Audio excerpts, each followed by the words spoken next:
Well, I think I know what I'm going to shoot.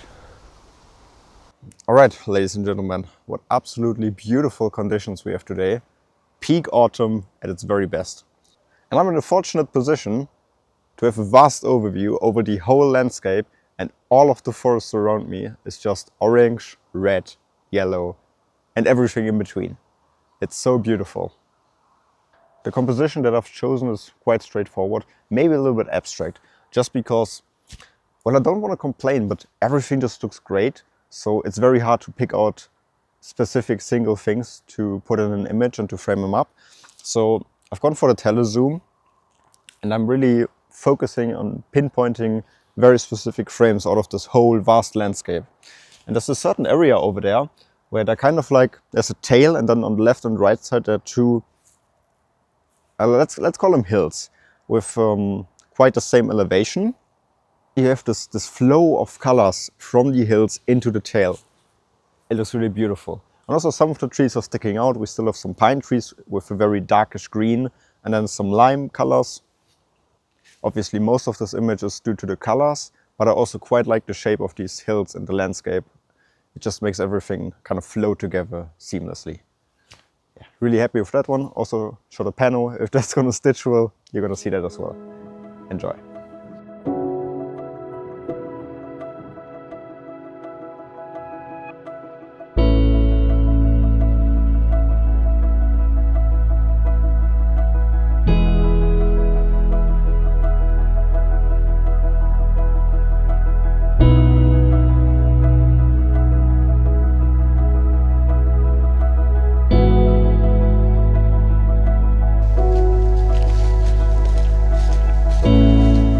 Don't get me wrong, I've been looking forward for these conditions for a good amount of time now, and I'm super happy that they're finally there.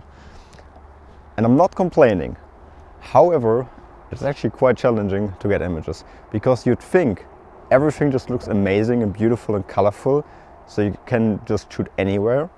But finding compositions, finding specific things that stick out amongst these amazing conditions and colors, to pick them out and to frame them up and to build a composition is actually quite a lot more challenging than what I was expecting. So for example, if you have a singular tree, which is yellow, while all the surroundings are mostly green, it's very easy to frame up a composition and pick out that specific tree.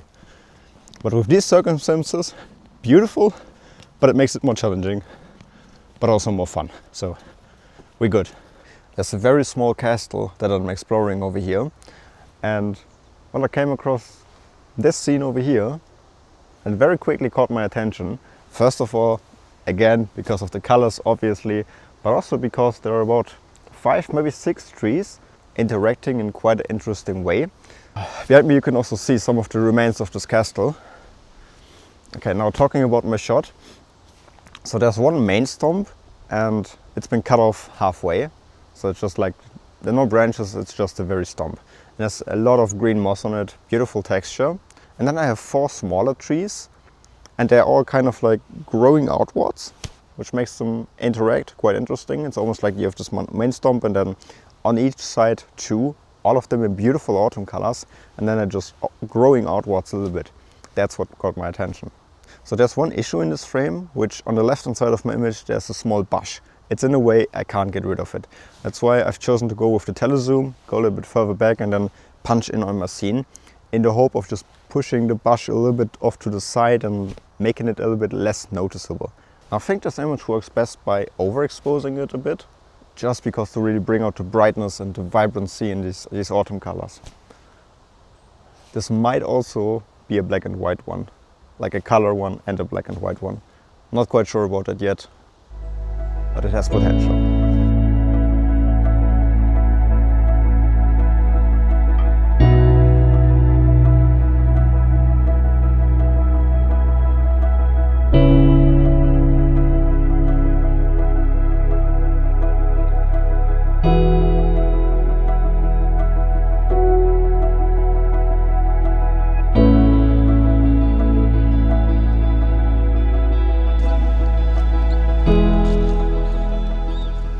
So to come back to what I mentioned earlier about the conditions, about everything just looking too good to find an image, I think a way to deal with that is to use a telelens to pick out specific parts of the scene, focus on them, maybe going for the more abstract image, focus on the color, and I think that's quite a good way to deal with it.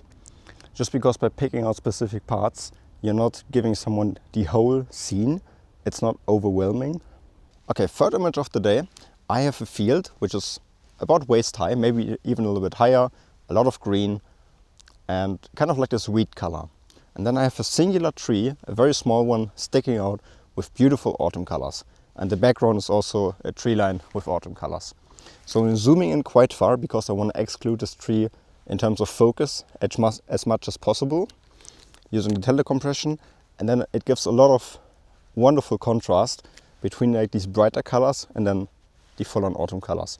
So I'm going a little bit lower just because I want this effect to be as strong as possible and to really have this tree, oh that's beautiful, emerge from the ground